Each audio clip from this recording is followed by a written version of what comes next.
The world is old and the powers are weary. The god at the door of night has fallen, and the great enemy of the world has come back from the timeless void. The shadow has awakened the great evils to regain dominion over Ardar. Darkness shall cover the land, if not of the deeds of a small fellowship of elf friends. Join the players of this Dungeons & Dragons campaign as they fulfill the events of the Dag or Daggeroth prophecy and strive with Morgoth on the plains of Valinor. Welcome to the Undying Lands in Part 3 of the Inglorion Bastards trilogy, Trials of the Valar. All right, welcome everybody to episode 107 of the Inglorion Bastards podcast. With me tonight, I have my first visual artist. You're going to have to bear with me because I am definitely not a visual artist. But I am lucky enough to have a great artist, a great Tolkien artist as well, Ted Nasmith. And on top of just being a great artist, he is also a Tolkien scholar. And we're going to talk more about that. He is a musician, and I think just a generally an all-around Renaissance man.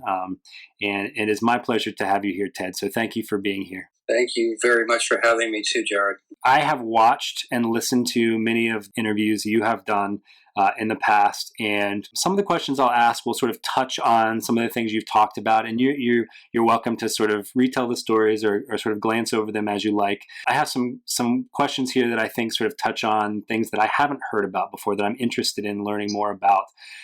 But I think the most logical place to start would be, I read somewhere that you have, quote unquote, a powerful affinity for Tolkien. And I think maybe it was a story about you and your sister. Could you tell us about when you first discovered this powerful affinity for Tolkien?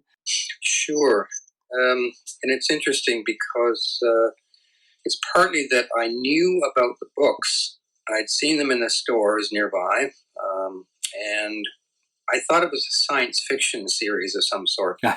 And that is because Barbara Remington's cover art, which is kind of beloved, etc., of these, venerated now, the Ballantine paperback covers, which where you put the three books together, formed one picture. Well, my sister had read the books, and she handed the fellowship to me, and she said, "I think you'll like this. Actually, I think this is the sort of thing you'd like." So I start reading it, and I'm thinking, okay, whatever. I'm thinking science fiction, and when it turns out to be about kind of a mythical past, and there's these hobbits, and it's very homey and very sort of accessible, like it's just like, whoa, okay, I'm right in on this one. This is good. From then on, it was just like I was hooked. Yeah. I think a lot of people probably had that same feeling where you feel like you're coming home when you first start reading. Yeah. But it was not expecting it to be at all about a sort of a fairy tale world of dragons and wizards or anything that caught me by surprise. And I think that was kind of a special way of having the first experience of it. Yeah. Well, at that point in your life, how old would you say you were then? I was about, I guess, 14, 15. I'm hard to remember, but just sort of early high school years. And had you at that point started drawing, painting, and sketching? Soon after I read Lord of the Rings, it was a question of, this is a book that wants to be illustrated, that wants pictures,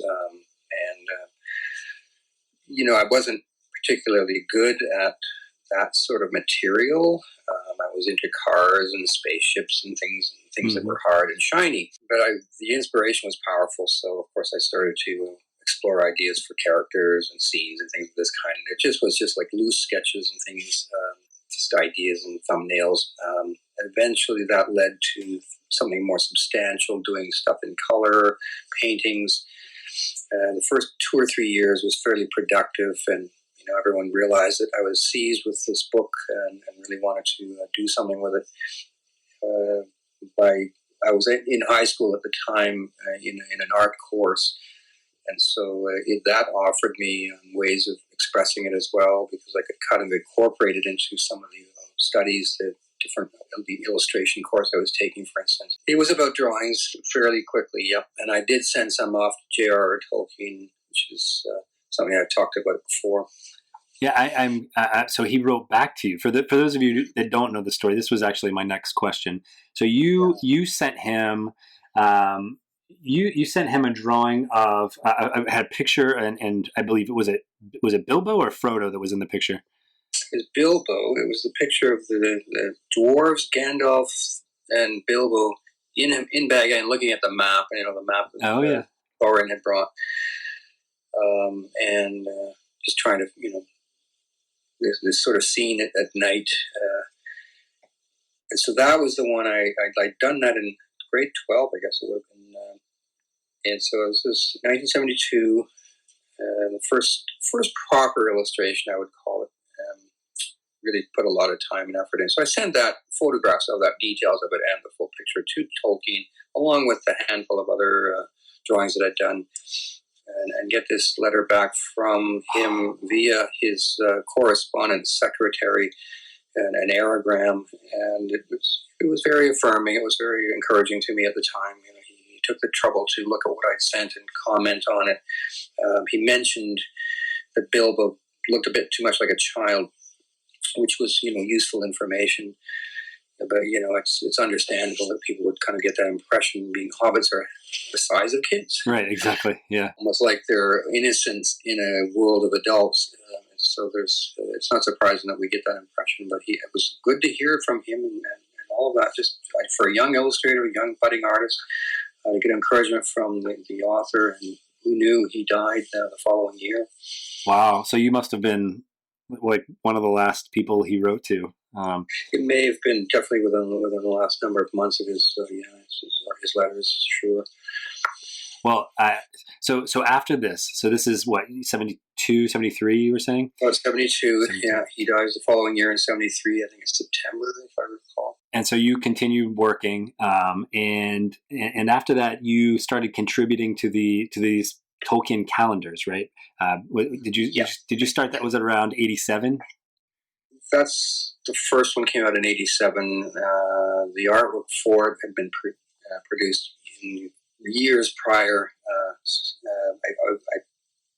I work it out to be about 15 years between starting to paint seriously Tolkien scenes and the publication of my art. And through that time, I'd sought publication from, say, Ballantine, mm-hmm. who I knew about in North America as publishers of Tolkien, and their calendars. And it was the emergence of the calendars in the 70s that galvanized me to think that I could probably get some of my stuff in a calendar and therefore make it available to a wider audience. So that to achieve that was a big deal, definitely. And it was a bit of a roundabout way of getting it. But at first it was like I joined the Tolkien Society in the 70s in order to get closer to people who were kind of more versed in Tolkien and who may have contacts. And it was through the editor of their bulletin that I was able to be put in touch with George Allen and Unwin, the original publishers of Tolkien in London. And I was kind of learning a lot at that time about how it all worked. And that, say, the U.S. or Canadian publishers were just branch offices to the original English publishing. Okay. Well, so at this point, were you still into cars and spaceships, or had you pretty much kind of switched gears at that point? Oh, I stuck with the cars.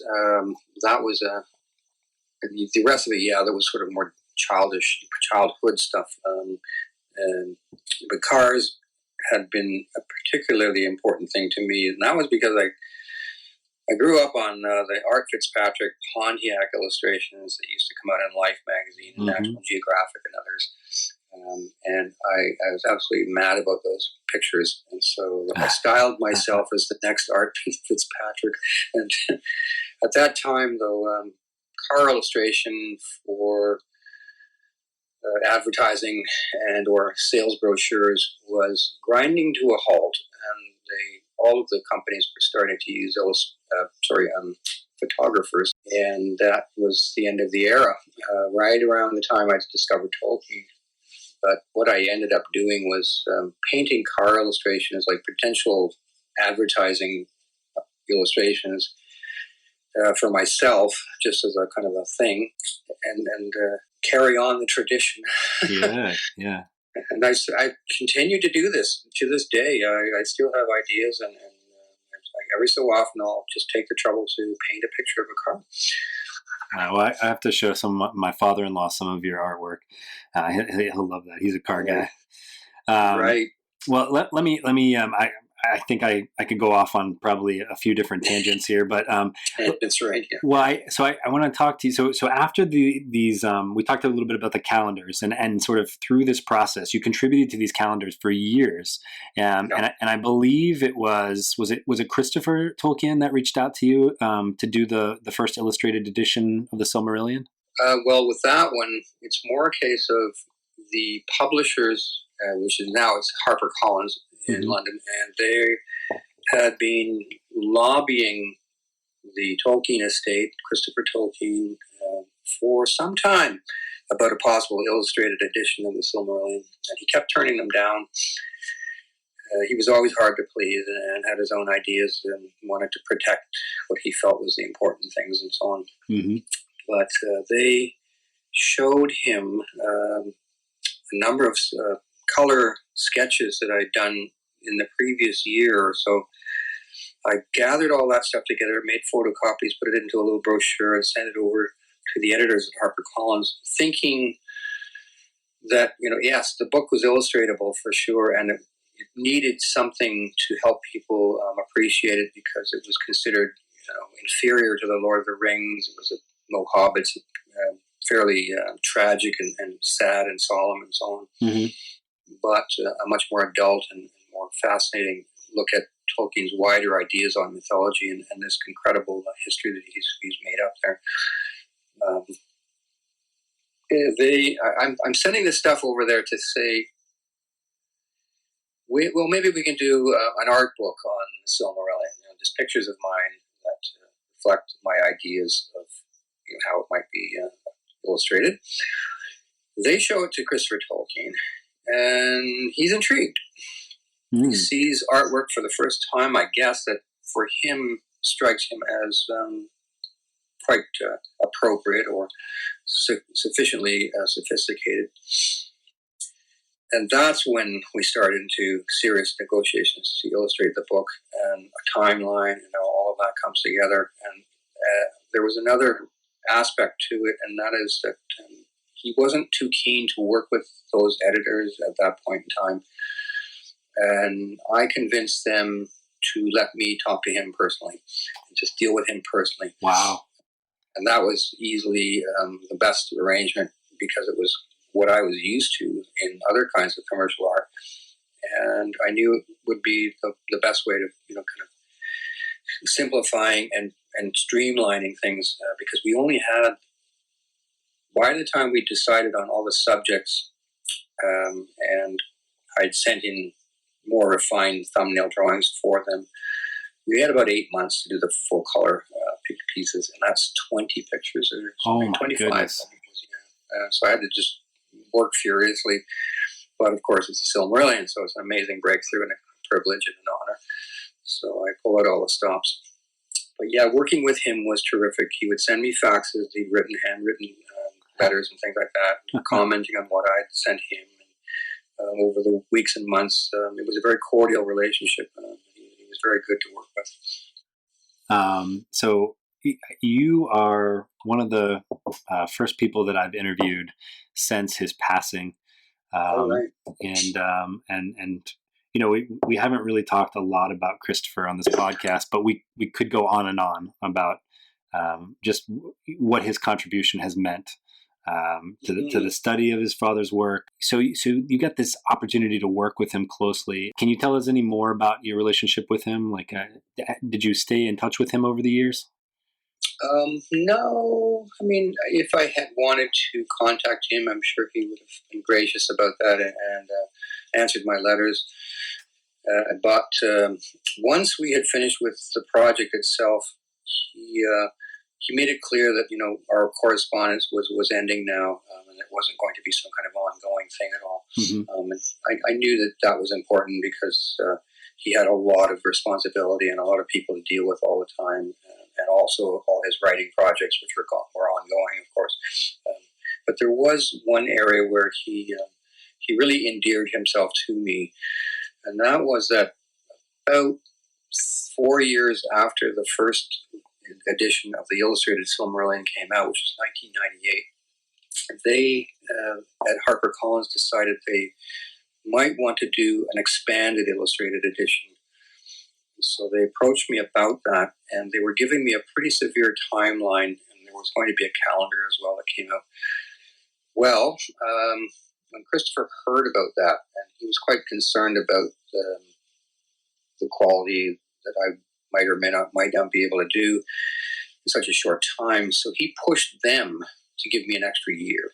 And that's when I created another 20 paintings with a lot more sort of time and comfort for that. And in a couple of cases, I replaced illustrations in the first edition with newer ones that I thought were a better reflection of my skills.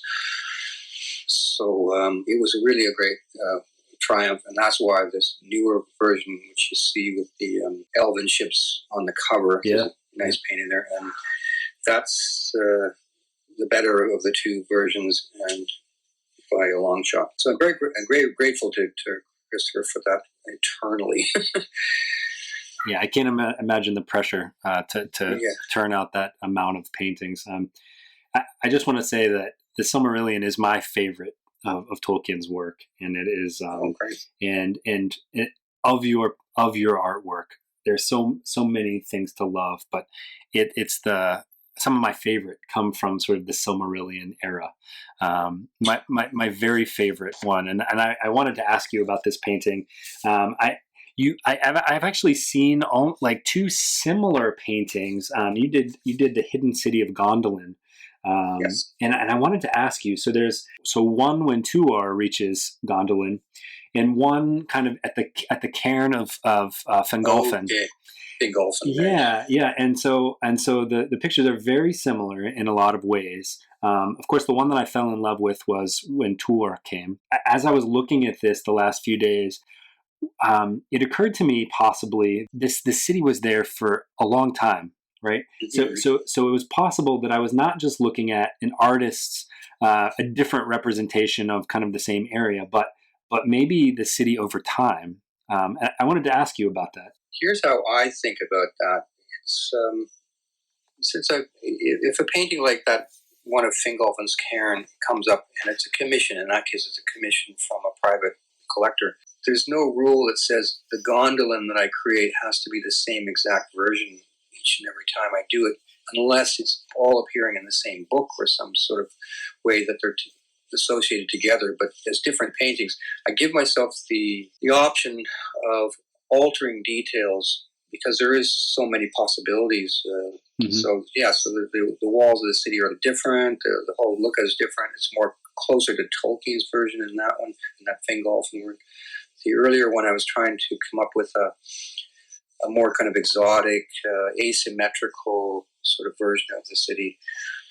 But I kind of gravitated towards this more symmetrical, rounded dish with a tower in the middle of it.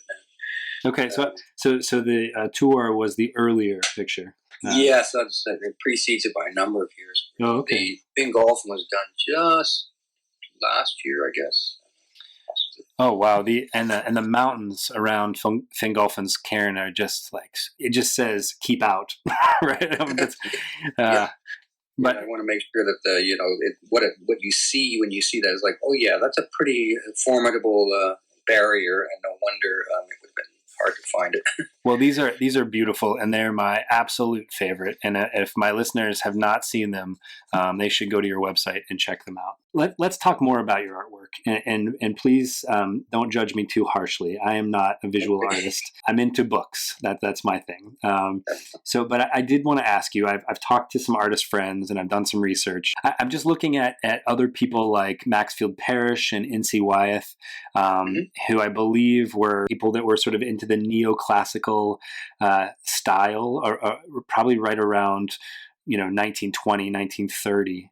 And I see some similarities, but I'm curious, were there painters, were there artists that you sort of enjoyed as you were coming up and sort of learning the art that inspired you and that continues to inspire you? Oh, yes. Oh, yes. I think it's pretty common for artists or musicians or writers and poets to, learn their craft by being inspired by others and imitating them to a certain degree. And of course, if you imitate 5 or 6 different people, it's going to be a synthesis of them, and it's going to start looking like original stuff. Mm-hmm. And so I'm more or less the same. I guess I absorbed various classically trained artists and illustrators from the era before kind of the Impressionists and Modernists were prevalent. And that always struck me as, well, when it came to The Lord of the Rings, I painted what I wanted to see. Mm-hmm. And that was traditional illustration. And so it was easy for me to kind of find myself at home in that kind of medium, in that kind of realm. And yeah, Parrish and Wyeth, any number of other illustrators, Arthur Rackham, people who were known for fairy art, for instance, and the great landscape painters of Europe or the U.S., also Canada, anyone who had a sense of the epic and details, lots of detail, because I was really into realism and I always will be. Yeah. And so those are the things that, I've fed into my imagination and ideas and styles. And of course, you can see in early stuff a very clear Maxfield Parrish kind of influences, and some other ones as well. I mean, there's a picture of the Balrog that goes back to, I think, 1980. Yeah. Yep. And it's just after the movie Alien came out, so people knew and could see that, I was quite interested in that look. I thought, well, that'll work well for a Balrog, sure.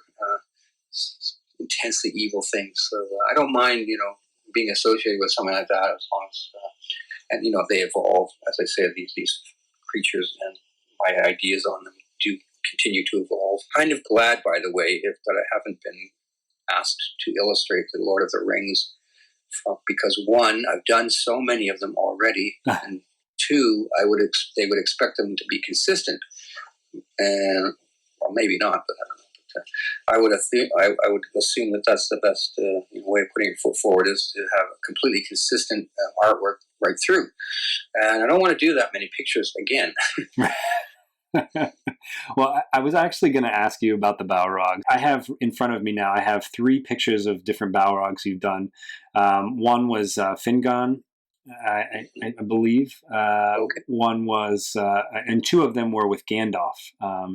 And right. and I can kind of see what you're saying. One of them, the one in Moria, when he's sort of squaring off against the Balrog, it almost looks like shadowy, spirit-like, right? Like it kind of dissipates. And the others, I'm guessing the ones you're talking about after Aliens were sort of some of the other ones. Is that right? So it was one that I did for Danbury Mint, series of collectible plates based on the Lord of the Rings. And that's a fair number of years after that one of Gandalf and the Balrog, where you see him from behind, and it's fairly huge, the alien Balrog, we'll call him. So when I did that one, so then this newer one, very much more sort of tame version and less alien-y. But the Balrog that the Hildebrandt gave us, the stuff that they did back in the 70s when these 3 best-selling calendars came out, it drove me crazy, but it also galvanized me to work harder to illustrate Tolkien in a way I thought would lend it the dignity it deserved. Mm-hmm. And Hildebrandt's is colorful and fascinating. I snapped up those calendars at the time. And I was, wow, pretty amazing stuff. But wrong so many times in terms of interpreting details. And the Balrog has got to be about the wrongest one of them. Yeah. Nearly, anyway, except for maybe the gingerbread cottage of Rivendell that looks like it came out of Snow White and the 7 Dwarves.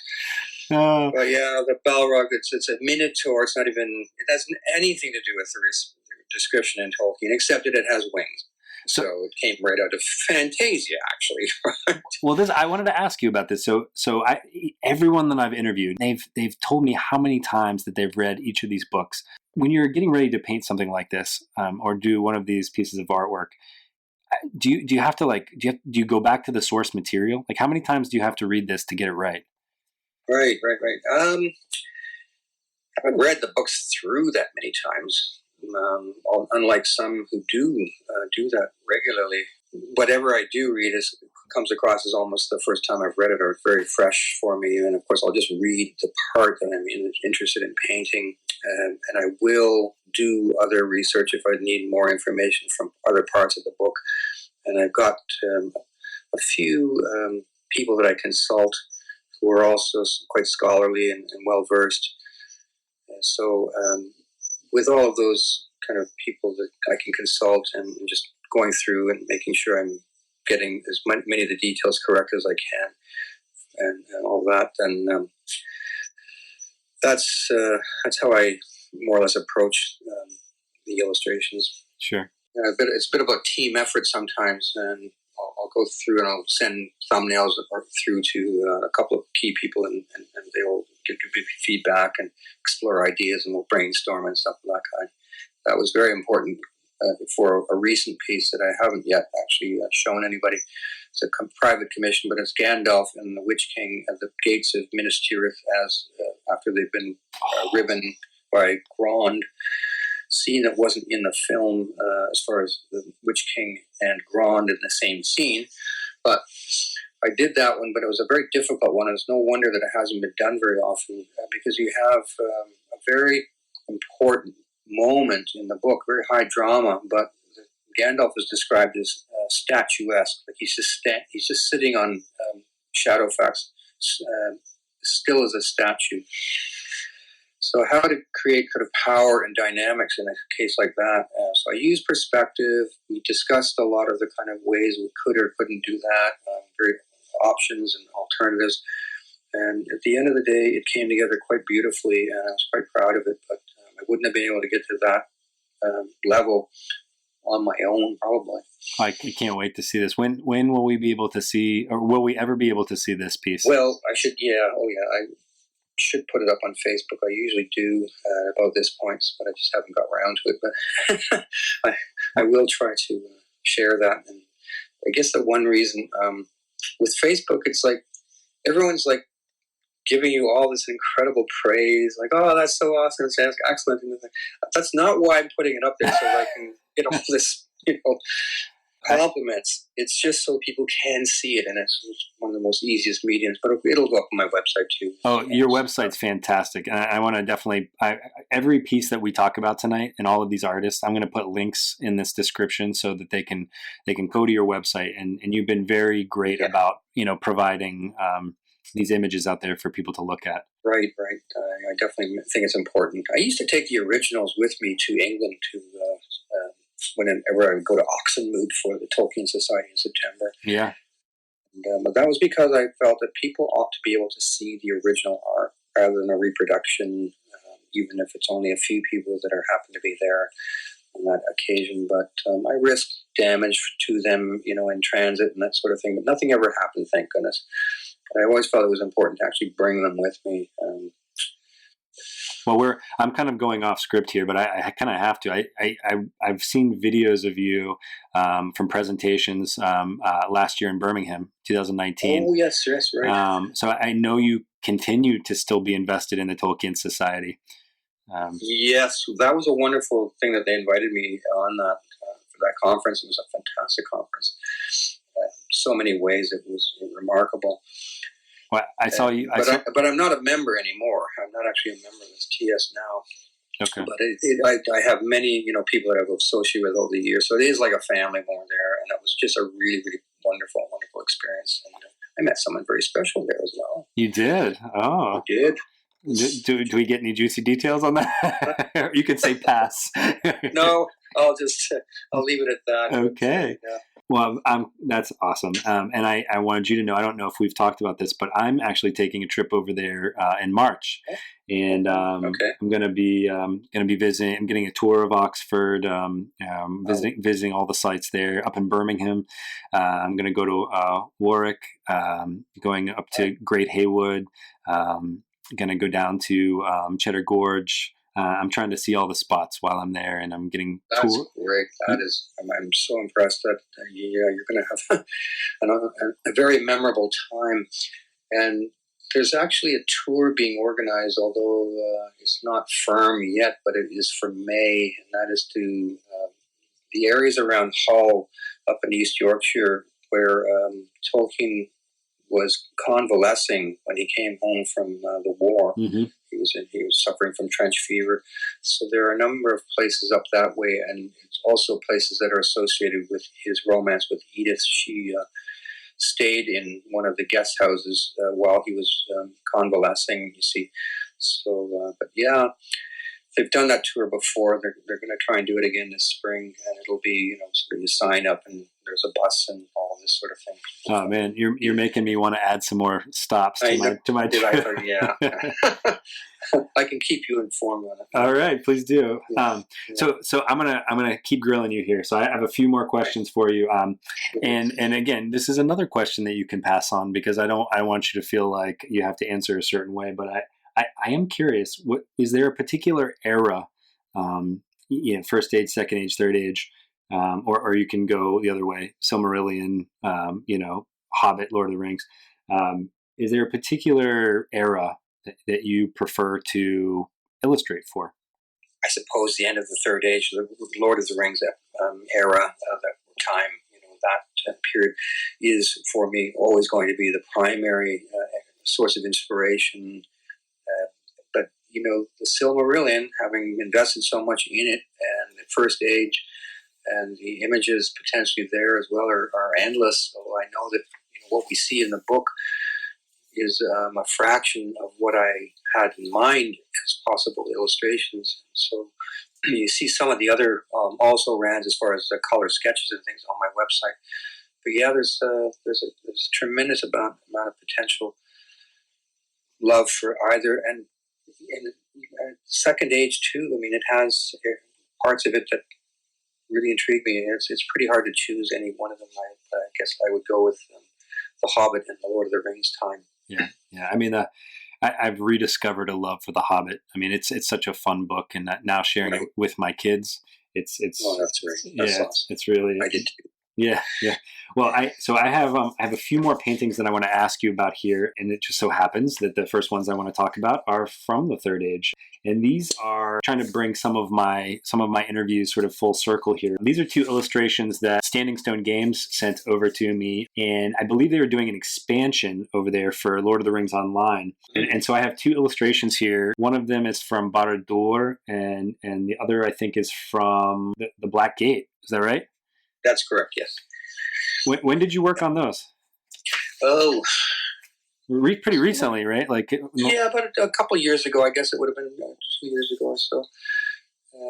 Wonderful guys to work with. And at first it was like, there's all different versions of all the characters here.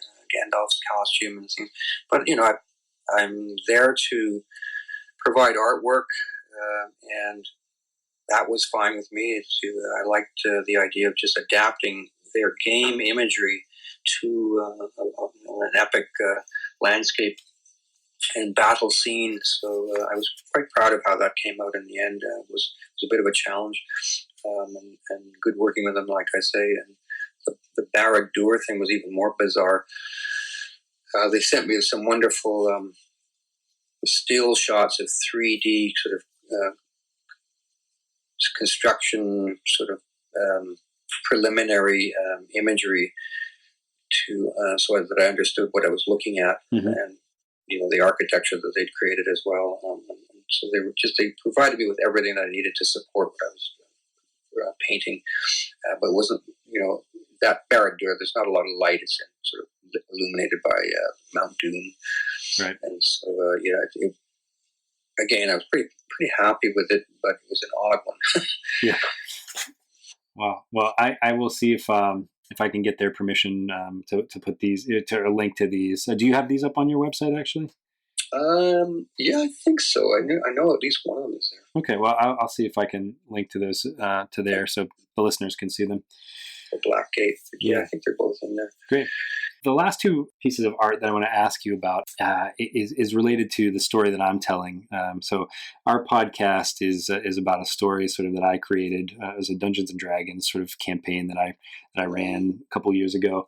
And we, the podcast, the majority of the episodes are a serialization of these sessions. And, the D&D was mediocre. I don't know if you've played D&D, but it's I haven't. Well, it's mediocre.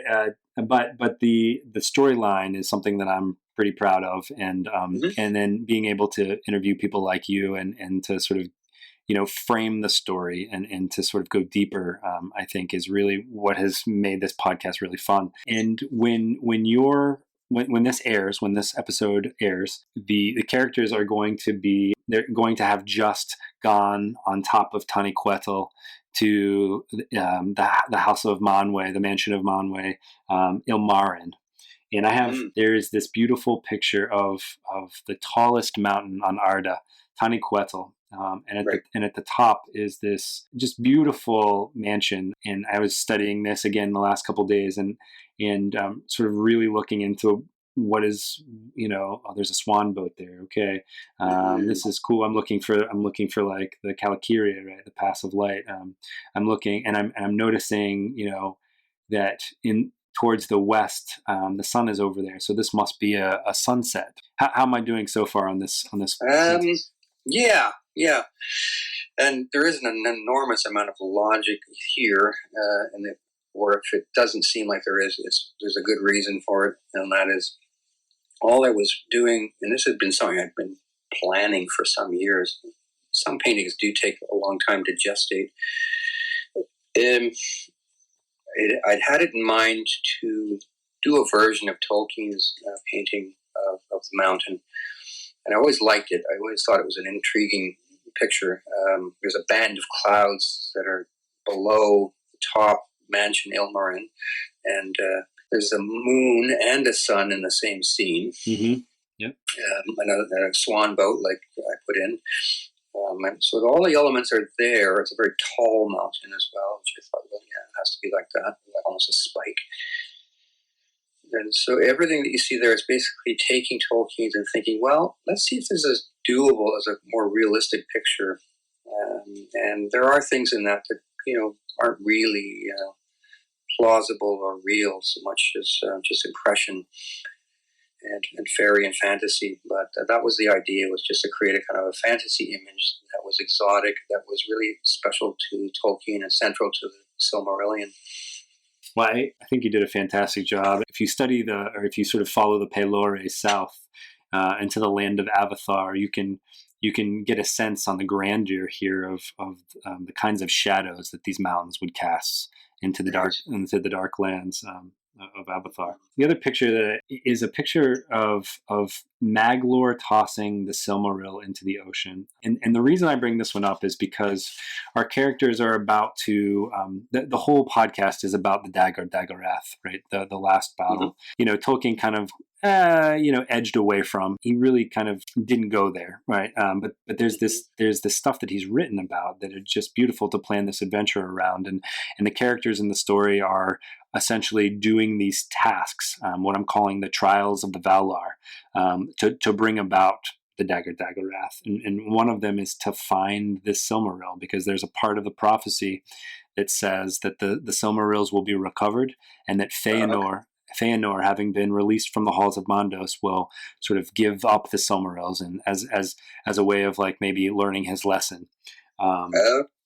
And so one of the very first trials of the Valar that the characters will do is to essentially meet Maglor on the beach, and where he's wandering sort of crazily, they find his Silmaril.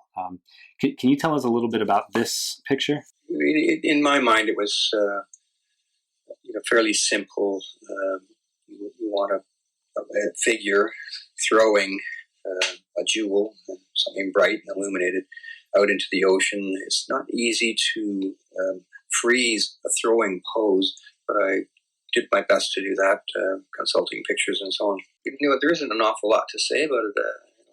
Just want to make sure that it was reasonably plausible. That he, when he threw this out, it would have been deep water and so on. I'm picturing, my grandfather used to say, red sky at night, sailors delight, red sky at morning, sailors take warning, right? So I'm picturing this in sort of, and maybe I'm looking into it too much, but there's this red sky, and I like it, what it conveys to me is sort of like the seriousness of what is happening, and sort of like all of the drama leading up to this moment, Right. Well, I like that. I don't know. Sometimes it's just instinctive. But the color scheme, I don't even remember why I decided on it exactly, but I do think of it as evening. Yeah.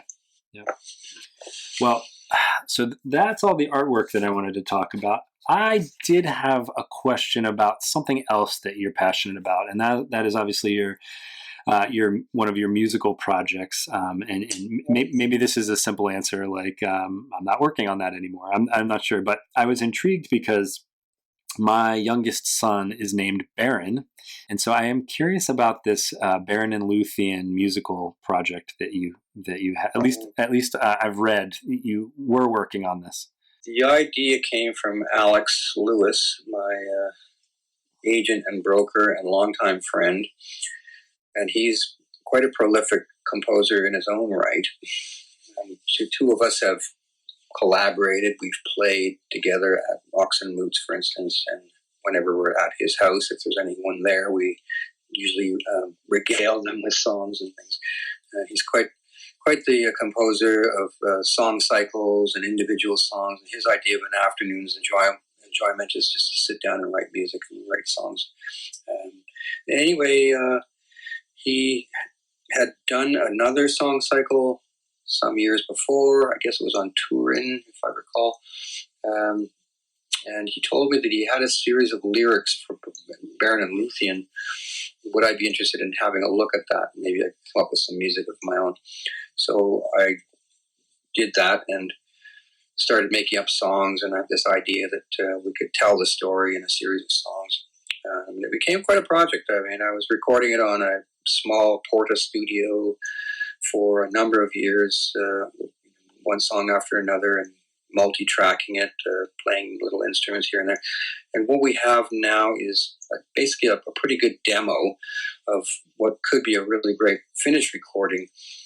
But it has all, I think, 20 songs. They more or less are in minor keys and a few major keys, but everything has a certain motif in it that recurs. Mm-hmm. And I'm quite proud of how it came out.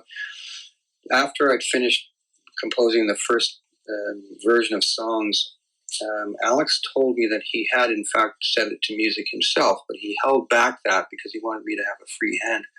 So I listened to his versions of the same songs that I put lyrics to, and decided in a couple of cases that I liked his versions.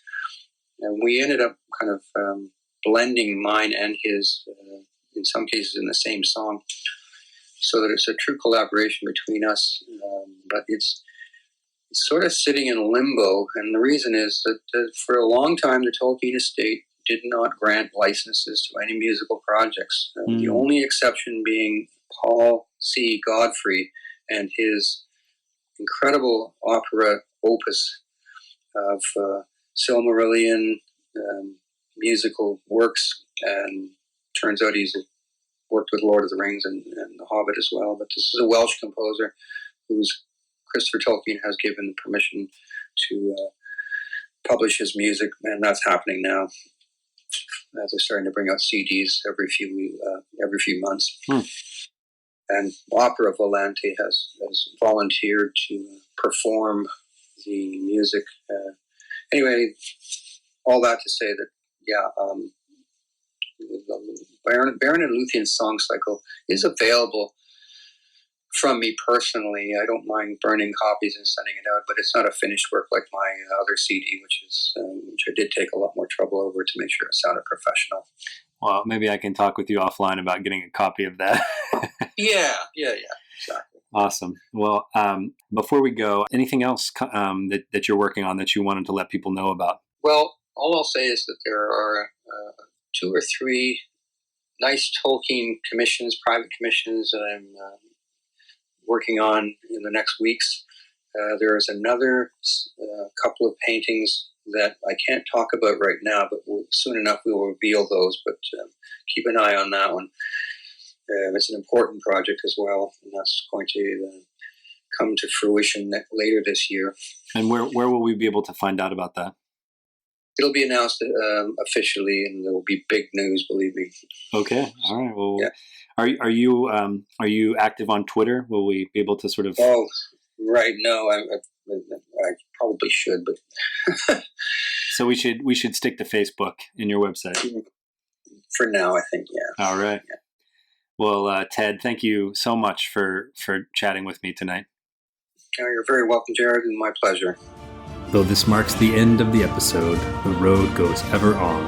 Until next time, join us at longwindedone and consider giving us a review on Apple Music, Spotify, or really whichever platform you choose.